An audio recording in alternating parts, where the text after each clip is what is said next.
Welcome to the debate. In emergency medicine, you apply a tourniquet to stop a catastrophic bleed, right? You know full well it doesn't cure the underlying wound. It just buys you time. But I mean, if you leave it on too long or say apply it to an arterial wound that actually requires immediate surgery, you risk losing the whole limb. And right now, Washington and Tehran are staring down this allegedly imminent 60-day ceasefire.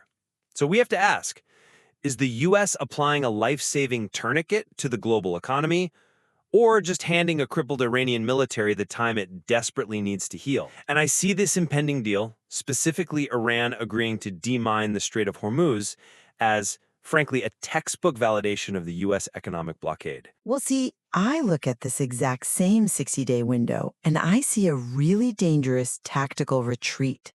We are essentially prioritizing a temporary dip in oil prices over long-term strategic security.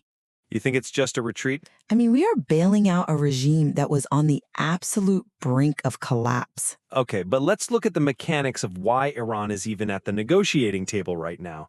I mean, they tried to blockade the strait, and the U.S. responded with what was basically a blockade of the blockade. Sure, the maritime insurance freeze. Exactly.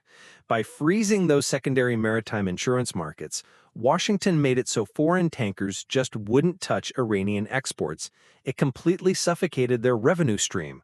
Tehran literally could not afford to maintain their mining operations. So, forcing them to clear those mines within 30 days, that is an appeasement. That is the direct result of sheer financial leverage. I hear that, but I think you're giving Washington way too much credit for some strategic masterstroke, when the reality is just domestic political panic. Look at the timing here. The midterms. Yes, this isn't about successfully leveraging maritime insurance. It's an American capitulation to lower gas prices. I wouldn't call it capitulation. But it is. The enriched uranium stockpiles are still just sitting there. We just sidelined the nuclear threat completely. Well, hang on.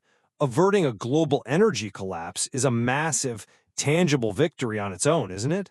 A temporary one. Even so, you have hyperinflation inside Iran currently sitting at levels where the regime cannot physically print money fast enough to pay the IRGC, stripping them of their primary economic weapon, control over global oil transit, without firing another American shot. That is a structural win. I'm not so sure. I mean, a 60-day pause doesn't magically fix an economy that broken. You mentioned paying the IRGC, but let's actually look at what this pause does for them structurally. The U.S. just recently liquidated their top command tier, right?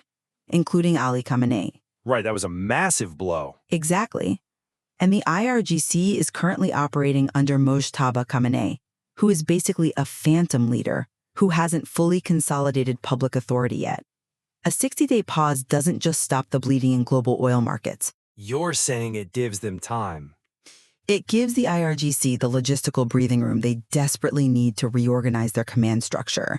They get to reposition their drone and missile batteries without the constant threat of U.S. airstrikes. But look, if they have to submit to American terms just to get that breathing room, it exposes their devastation, not their strength. How so? The IRGC has always projected power through absolute, uncompromising resistance, right?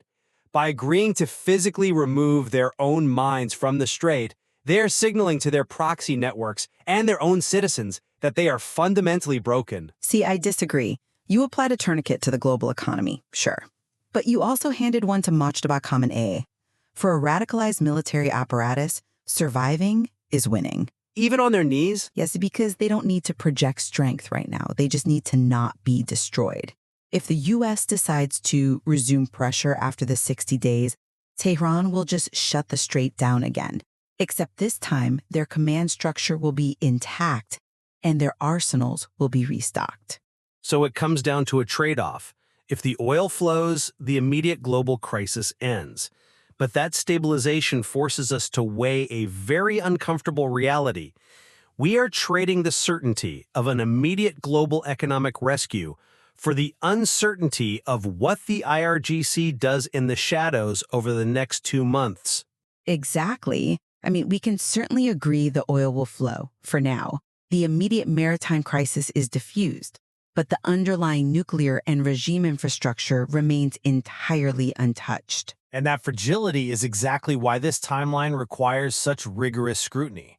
The bleeding in the global markets might be stopping today, but the real question, and the one you will have to decide for yourself, is who is actually going to heal during this geopolitical pause.